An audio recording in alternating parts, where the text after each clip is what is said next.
Si para fin de mes el manuscrito de Isaac Solares no está sobre mi escritorio, todos ustedes estarán en la calle. Y no me refiero a un despido digno. Me refiero a que me encargaré personalmente de que no vuelvan a trabajar ni sirviendo café en la cafetería de una librería de segunda mano. La amenaza de Ricardo Alarcón resonó en la sala de juntas con la delicadeza de un portazo en una catedral.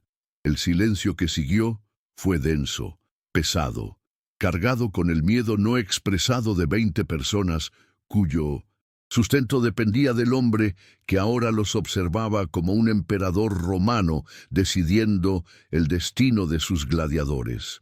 A sus 45 años, Ricardo había heredado Ediciones Alarcón, el imperio editorial más respetado del país, pero no había heredado ni una pizca del carisma o el genio de su padre, el legendario Arturo Alarcón. Lo que sí había heredado era una inseguridad tan vasta como el océano, una que lo obligaba a gobernar con un cetro de crueldad. Su oficina, en el último piso del edificio Alarcón, era un testamento a su ego frágil, muebles de diseño escandinavo que costaban más que un automóvil, una primera edición de Cervantes en una vitrina climatizada y un ventanal panorámico que le ofrecía una vista de la ciudad que él sentía que le debía pleitesía.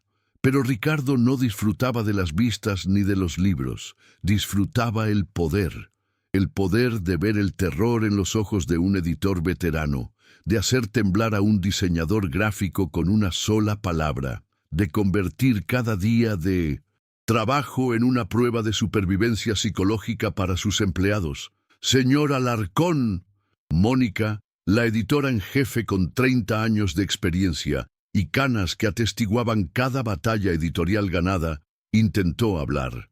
Su voz, normalmente firme y segura, tenía un ligero temblor. Isaac Solares no ha publicado nada en 20 años. Ni siquiera su agente sabe si está escribiendo. ¿Y ese es mi problema? Ricardo replicó con una sonrisa gélida. Tu trabajo, Mónica, por el que te pago una suma que considero obscena, es resolver problemas, no presentármelos. Quiero a Solares. Su nombre en nuestra portada no solo nos dará prestigio, nos dará la validación que necesito para cerrar el trato con el conglomerado alemán. Así que consigue a Solares, o te juro que tu próximo trabajo será corregir menús de restaurantes de barrio. Mónica bajó la vista, la humillación quemándole las mejillas. Había conocido al padre de Ricardo.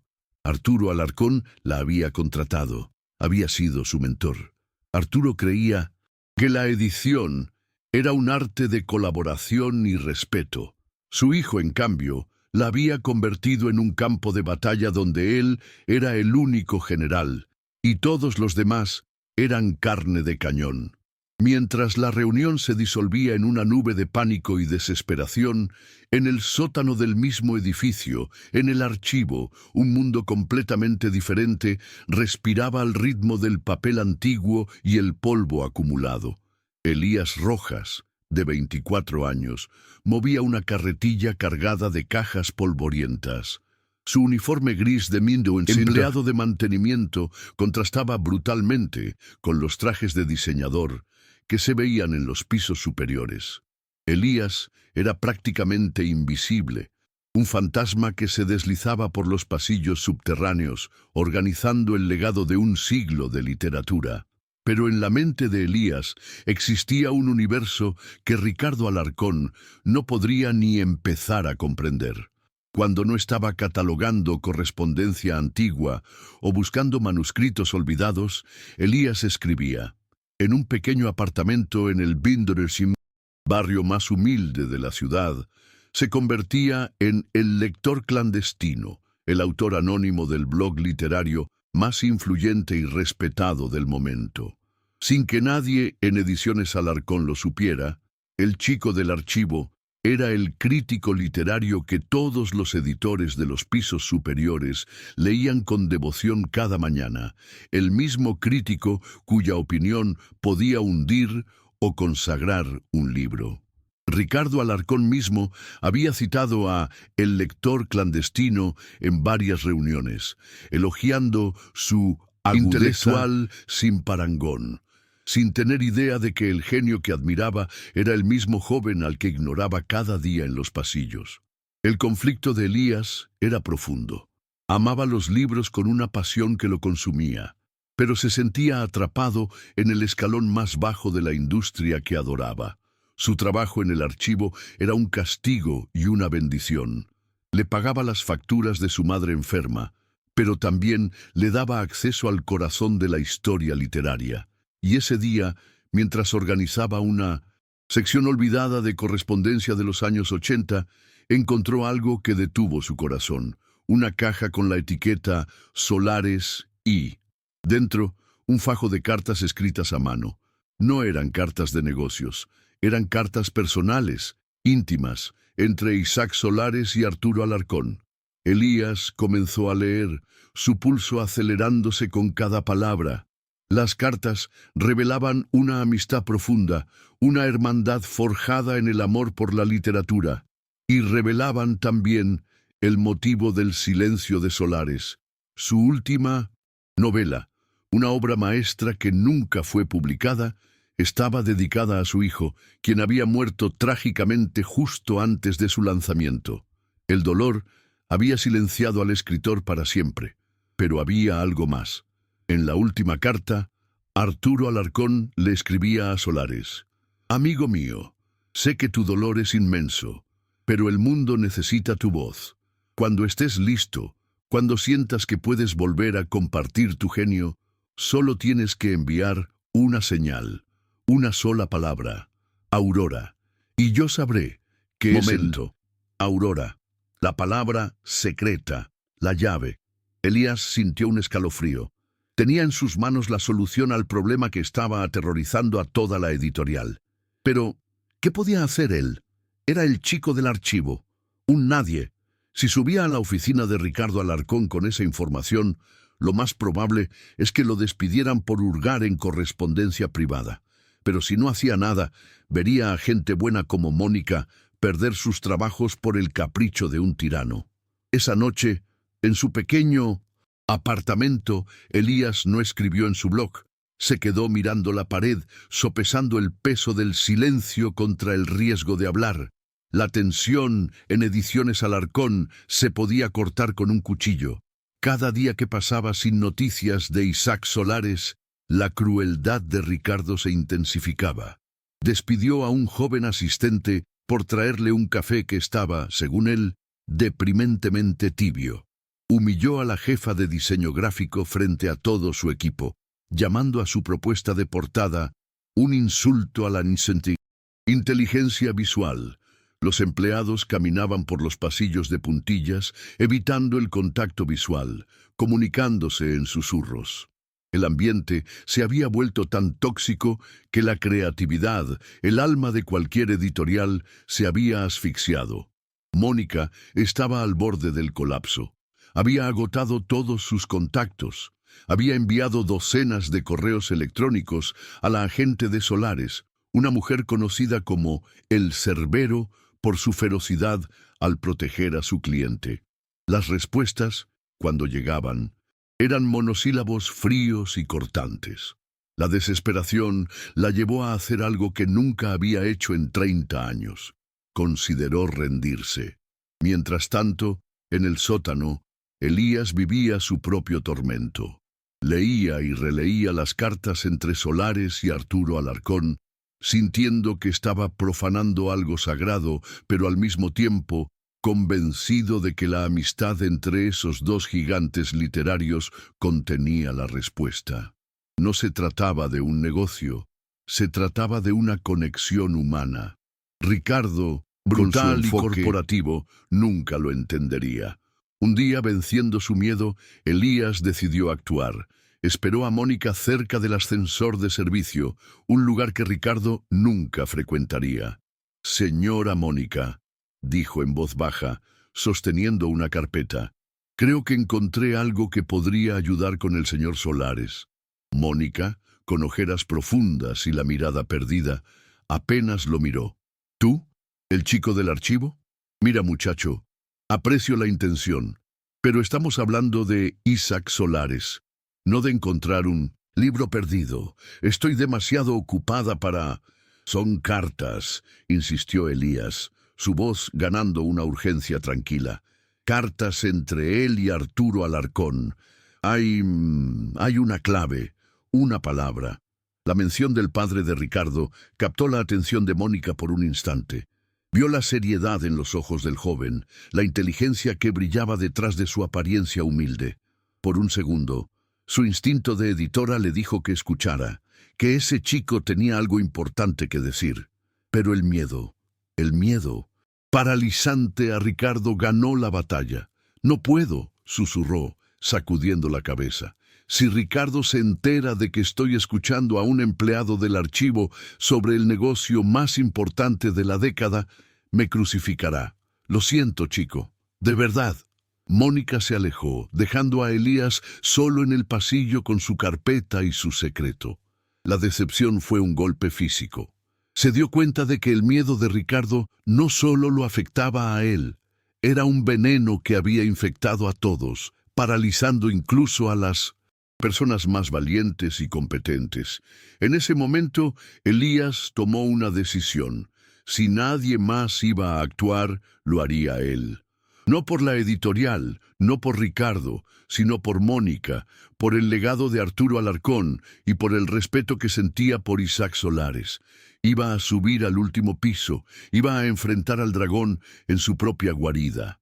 La antesala de la oficina de Ricardo Alarcón era un espacio diseñado para intimidar, minimalista, silencioso, con una recepcionista que miraba a Elías como si fuera un insecto que se había colado por la ventana. «Tengo una cita», mintió Elías, su corazón latiendo con fuerza contra sus costillas. La recepcionista arqueó una ceja. «¿Ah, sí? ¿Y con quién, si se puede saber?» «Con el señor Alarcón, sobre el asunto Solares». La frase mágica pareció funcionar. La recepcionista, aunque escéptica, no se atrevió a bloquear a nadie que mencionara ese nombre. Hizo una llamada y, para sorpresa de Elías, la puerta se abrió. Pero no era Ricardo. Era su asistente personal, un joven nervioso que le indicó que esperara en una pequeña sala de reuniones. Elías esperó. Pasaron 10 minutos, luego 20, luego 1 hora. Sabía que era una táctica de poder, una forma de recordarle su insignificancia. Finalmente, la puerta se abrió de golpe. Ricardo Alarcón entró, seguido por Mónica y otros 2 editores senior. No miró a Elías. Se dirigió directamente a la gran pantalla de la pared, donde una videoconferencia estaba a punto de comenzar. «Silencio todos», ordenó Ricardo. «Es la agente de Solares. Nos ha concedido 15 minutos. Si alguien respira demasiado fuerte, lo despido». Fue entonces cuando Ricardo pareció darse cuenta de la presencia de Elías. Lo miró de arriba a abajo, su expresión pasando de la confusión al desdén más absoluto. «¿Y tú qué demonios haces aquí?», espetó. «Señor, yo...», comenzó Elías. «¿No eres el chico del archivo? ¿El que mueve cajas? ¿Qué asunto de importancia cósmica te trae al piso ejecutivo, interrumpiendo la llamada más crucial en 1900? La historia de esta compañía». Antes de que Elías pudiera responder, la pantalla cobró vida. Una mujer de cabello plateado y mirada de acero apareció. Era Elena Rostova, la legendaria agente, tan temida como respetada. «Señor Alarcón», dijo con un acento del este de Europa que hacía que cada palabra sonara como una sentencia. «Tiene 14 minutos». Ricardo cambió su máscara de tirano por una de encantador profesional. «Señora Rostova, un placer. Permítame ir al grano. Ediciones Alarcón está preparada para hacerle a Isaac Solares una oferta sin precedentes. Hablamos de un adelanto de 8 cifras, una campaña de marketing global. Isaac no está interesado en el dinero», lo cortó Rostova. «Ha rechazado ofertas más grandes. Está interesado en el respeto por su trabajo, por su legado, algo que francamente no he visto en su agresiva y torpe aproximación». La sonrisa de Ricardo vaciló. La conversación no iba como él esperaba. Se estaba poniendo nervioso, y cuando Ricardo se ponía nervioso, necesitaba un objetivo para su crueldad. Sus ojos se posaron de nuevo en Elías, que permanecía de pie junto a la pared, un ratón en una jaula de leones. Y entonces, una idea perversa y desesperada se formó en su mente. Usaría al chico del archivo como un espectáculo, como un entretenimiento macabro para desviar la atención de su propio fracaso. Señora Rostova, dijo Ricardo con una risa forzada, hablando de perspectivas únicas sobre el legado literario, permítame presentarle el calibre de mente que fomenta la creatividad aquí en Alarcón. Caminó hacia Elías, lo agarró del brazo y lo arrastró al centro de la sala, frente a la cámara. Este es...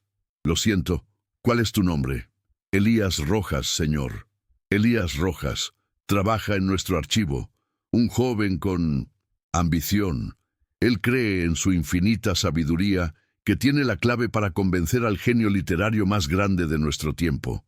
¿No es fascinante? La humillación era palpable. Mónica cerró los ojos, incapaz de mirar.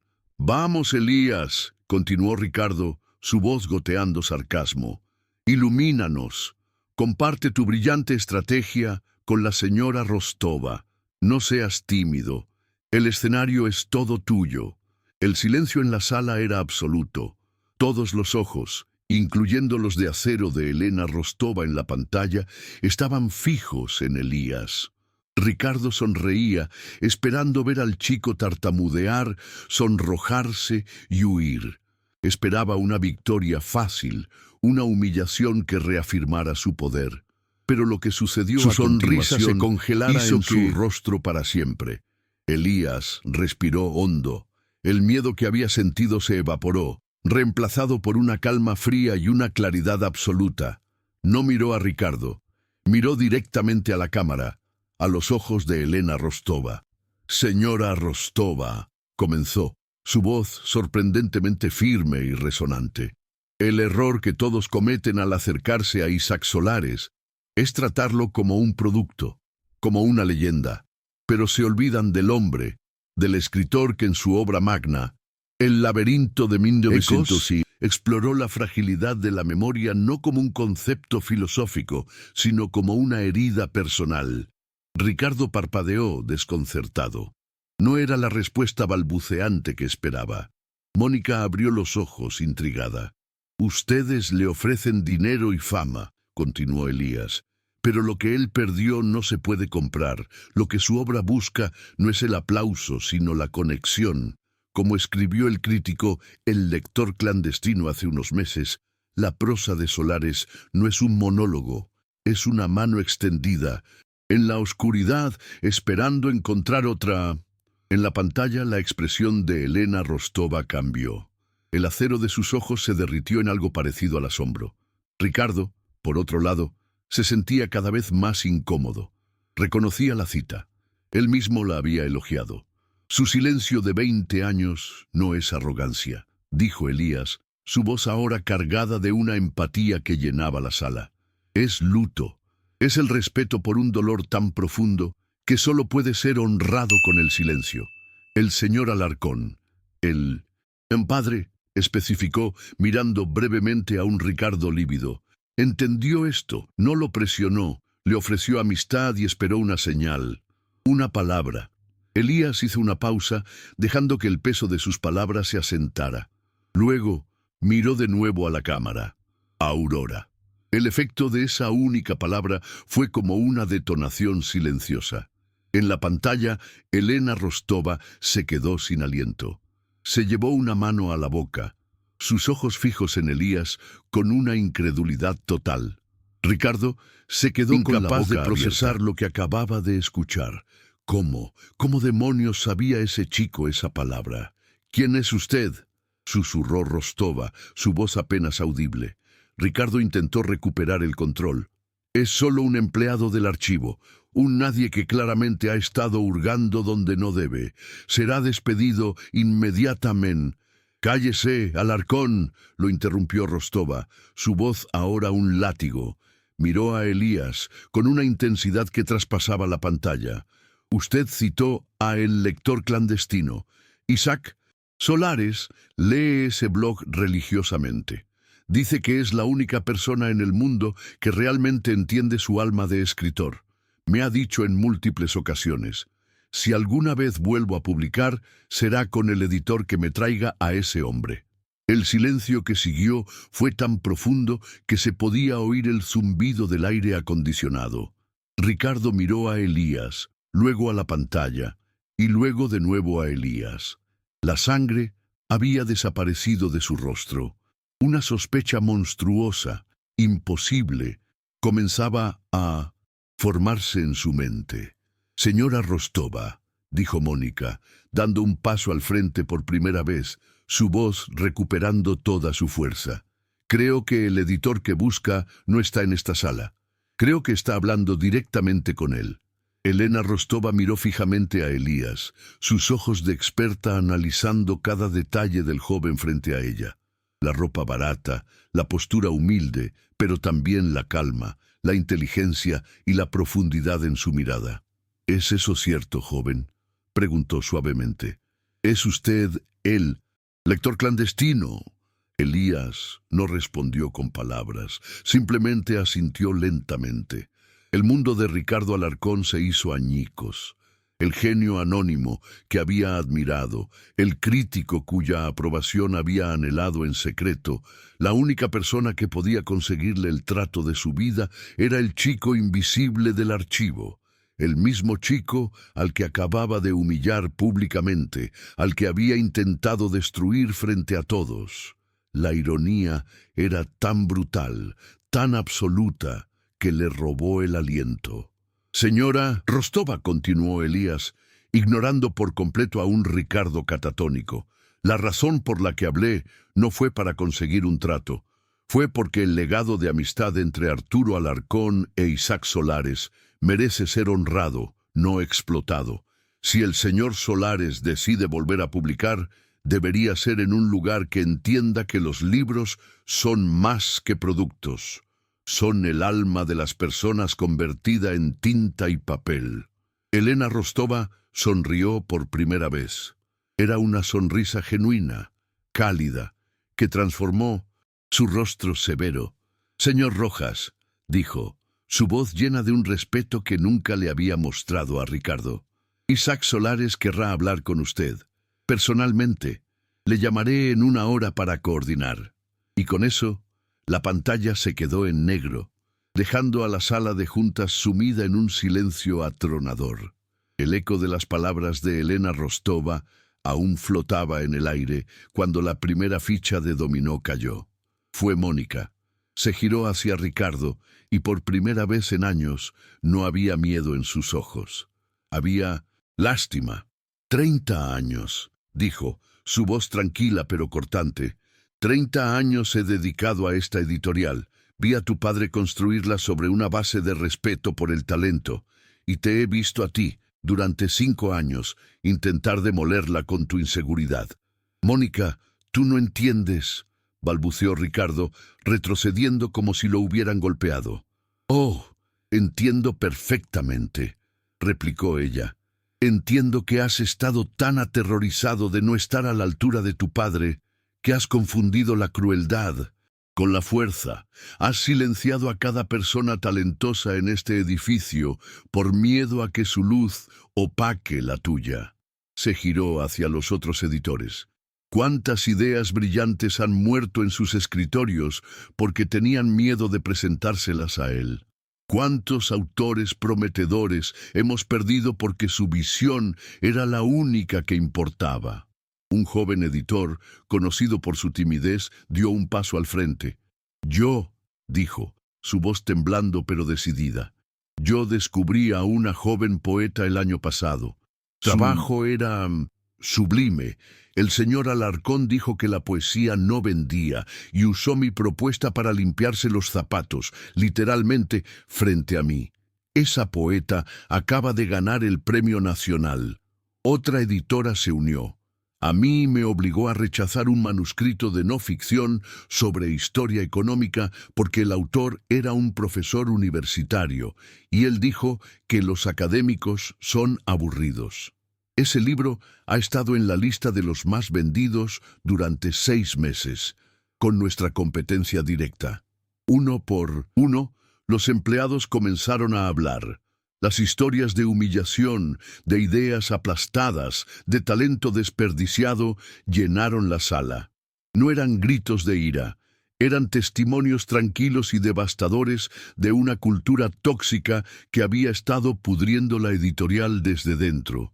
Elías observaba en silencio, dándose cuenta de que su revelación no había sido una bomba, sino simplemente la cerilla que había encendido una pradera seca. La rebelión había estado latente durante años, esperando un catalizador. Ricardo miraba a su alrededor, a las caras de las personas que había tiranizado, y por primera vez no veía subordinados, sino seres humanos a los que había herido profundamente. Su imperio de miedo se estaba desmoronando y se dio cuenta de que había sido construido sobre la arena de su propia fragilidad. «Basta», susurró, su voz rota. «Basta, por favor». Pero las historias seguían saliendo.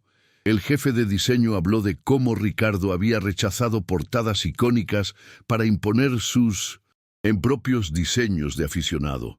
El director de marketing contó cómo campañas enteras habían sido saboteadas por sus caprichos de último minuto. Era un retrato demoledor no solo de un tirano, sino de un líder profundamente incompetente, cuyas decisiones habían costado a la empresa millones de dólares y un prestigio incalculable. «¿Y tú?», dijo Ricardo, girándose hacia Elías con una mirada desesperada, casi suplicante. «¿Por qué? ¿Por qué en el archivo? Con tu talento podrías haber estado en cualquier parte». «Mi madre está enferma», respondió Elías con sencillez. Necesitaba un trabajo estable, con seguro médico y rápido. No podía permitirme el lujo de esperar a que alguien viera más allá de mi dirección o mi falta de un título universitario de élite. Limpié pisos por la noche para pagar sus medicinas y escribí en mi blog de madrugada porque era lo único que me mantenía cuerdo. Porque amo los libros más que nada. Su declaración, desprovista de cualquier autocompasión, fue el golpe final. Reveló la cruda realidad de que mientras Ricardo jugaba a ser un emperador en su torre de marfil, personas con un talento y una dignidad infinitamente mayores que la suya luchaban por sobrevivir en su propio sótano. En ese momento, el teléfono de la sala de conferencias sonó. El asistente de Ricardo contestó, palideció y le pasó el auricular a su jefe. «Es su tío», susurró, «el presidente del Consejo de Administración». Ricardo tomó el teléfono con mano temblorosa. No tuvo que decir una palabra. Las voces de los empleados habían sido tan claras que probablemente se habían escuchado al otro lado de la puerta. Escuchó durante un largo minuto, su rostro pasando del blanco al gris. «Sí, entiendo», dijo finalmente, su voz apenas un susurro. «Sí, lo haré». Colgó el teléfono y miró al grupo. «El consejo me ha pedido que tome una licencia indefinida, efectiva inmediatamente». La noticia no fue recibida con alegría ni con aplausos, solo con un silencio solemne. La caída del tirano no era una victoria, era una tragedia que nunca debería haber ocurrido. «Mónica», continuó Ricardo, su mirada vacía, «tú serás la directora general interina y me han pedido que le ofrezca al señor Rojas, a Elías, el puesto de director editorial». La oferta quedó suspendida en el aire. El chico del archivo, ahora director editorial. Era un giro del destino tan poético que parecía sacado de una de las novelas que tanto amaba. Elías miró a Ricardo. No vio a un monstruo. Hombre roto, un hombre que había heredado un reino, pero que nunca había aprendido a gobernarse a sí mismo. Y en ese momento de triunfo potencial, Elías sintió una punzada de compasión. Señor Alarcón, dijo suavemente, y el uso del título ya no era por miedo, sino por un extraño tipo de respeto por el dolor que estaba presenciando. Antes de aceptar cualquier cosa, creo que hay una pregunta que necesita responderse. ¿Por qué? Ricardo lo miró, confundido. ¿Por qué? ¿Qué? ¿Por qué todo? Preguntó Elías. Su padre construyó un lugar donde la gente amaba venir a trabajar. Usted construyó una prisión. ¿Por qué? La pregunta, genuina y desprovista de malicia, pareció romper la última de las defensas de Ricardo. Se derrumbó en la silla más cercana, cubriéndose el rostro con las manos, y por primera vez el hombre que solo sabía inspirar miedo comenzó a llorar. Eran sollozos profundos, desgarradores, el sonido de una presa que se rompía después de toda una vida conteniendo un torrente de dolor y miedo. Las lágrimas de Ricardo Alarcón no eran un espectáculo. Eran una confesión silenciosa, un reconocimiento de un fracaso que iba mucho más allá de lo profesional. Cuando finalmente levantó la vista, sus ojos estaban rojos e hinchados, y la máscara de arrogancia que había llevado durante años había desaparecido, revelando el rostro de un hombre perdido. Mi padre, comenzó, su voz ahogada. Él nunca creyó en mí. No realmente. Mónica, que había conocido durante décadas, frunció el ceño. Ricardo, eso no es verdad. Tu padre te adoraba. Hablaba de ti todo el tiempo. Hablaba del hijo que quería que fuera, replicó Ricardo con una amargura que nacía de un dolor antiguo. El genio literario, el editor nato. Pero yo no era él. Yo no tenía su instinto, su facilidad para conectar con los autores, su amor por el riesgo. Miró alrededor de la sala, a los rostros de sus empleados.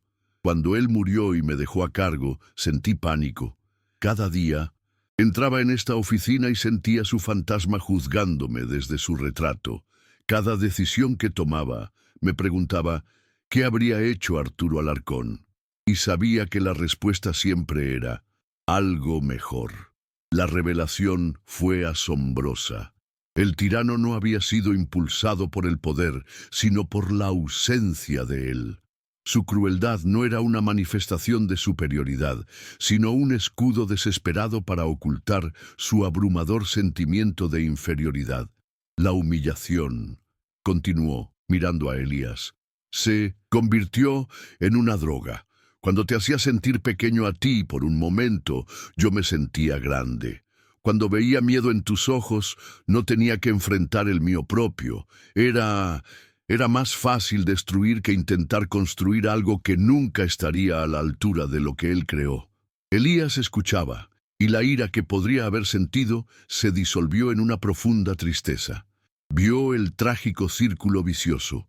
El miedo de Ricardo lo había llevado a reprimir el talento de otros, y esa represión había debilitado a la editorial, confirmando sus peores temores sobre su propia incompetencia.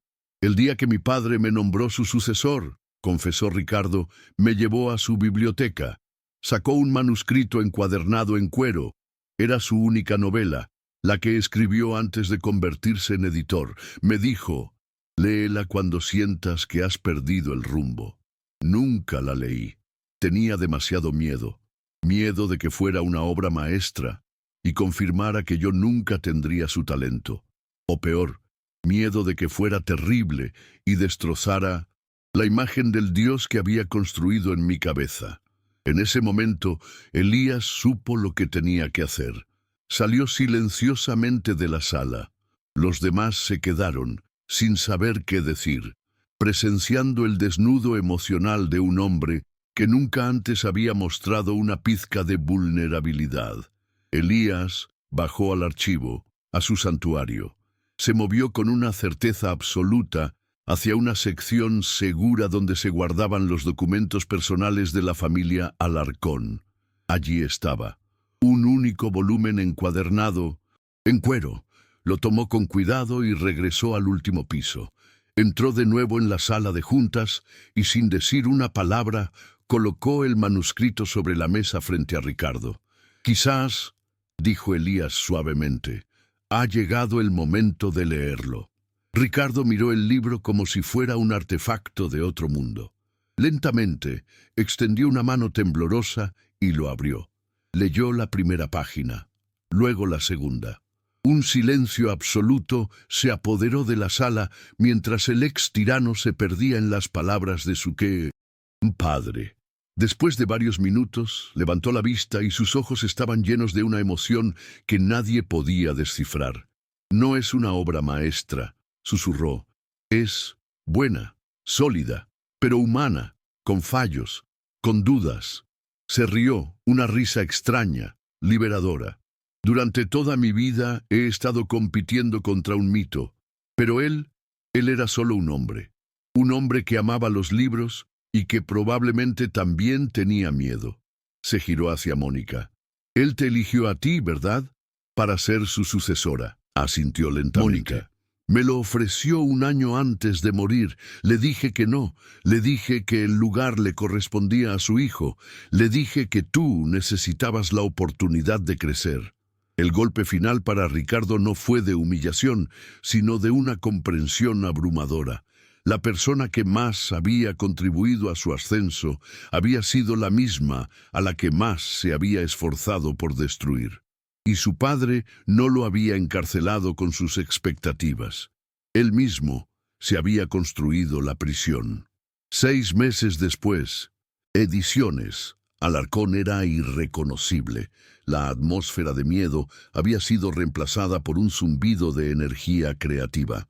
Las puertas de las oficinas estaban abiertas. Se escuchaban risas en los pasillos. Mónica, como directora general permanente, había restaurado el alma de la editorial, combinando su vasta experiencia con una nueva cultura de colaboración y respeto.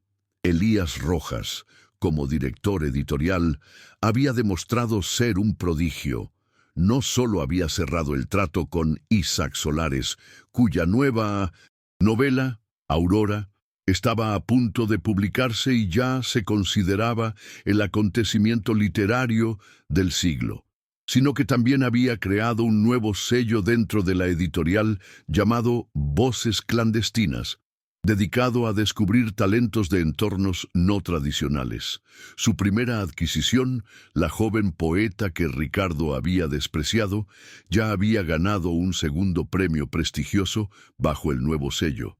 El blog, El Lector Clandestino, ya no era anónimo. Elías ahora firmaba con su propio nombre, y su historia se había convertido en una leyenda en el mundo editorial, un poderoso recordatorio de que el talento puede florecer en los lugares más inesperados. Y Ricardo, después de su licencia, había desaparecido. Nadie sabía a dónde había ido. Algunos decían que se había retirado a una villa en Italia, otros que estaba gestionando su fortuna en algún paraíso fiscal. Pero un día, un paquete llegó a la oficina de Elías. No tenía remitente. Dentro había un manuscrito con una simple nota. Sé que no es muy bueno, decía la nota. Probablemente esté lleno de fallos, pero es mío, y por primera vez en mi vida no tengo miedo de que alguien lo lea. Gracias, R.A. Elías sonrió. Comenzó a leer el manuscrito de Ricardo, y como había dicho su padre, no era una obra maestra, pero era honesto, era humano, era el comienzo de algo. Esa tarde, Elías caminaba por la editorial revitalizada. Vio a editores jóvenes debatiendo apasionadamente sobre un manuscrito, a diseñadores colaborando en una portada, a Mónica riendo con un autor. Se detuvo frente al gran ventanal, el mismo desde donde Ricardo había mirado la ciudad con ansias de dominio. Elías no veía un reino que conquistar. Veía una ciudad llena de historias no contadas, de voces esperando ser escuchadas. Recibió una llamada. Era Elena Rostova. Elías, dijo. Isaac acaba de leer las primeras galeradas de Aurora. Está llorando. Dice que tu trabajo como editor ha honrado no solo su novela, sino la memoria de su hijo y su amistad con Arturo. Dice que has hecho algo que el dinero no puede comprar. Le has devuelto el corazón a su escritura. Elías colgó. una profunda sensación de paz y propósito llenándolo. Miró el manuscrito de Ricardo que descansaba sobre su escritorio. Sabía que no lo publicaría, no todavía, pero sabía lo que haría. Se sentaría y escribiría una larga carta, una crítica honesta y compasiva, llena de notas y sugerencias.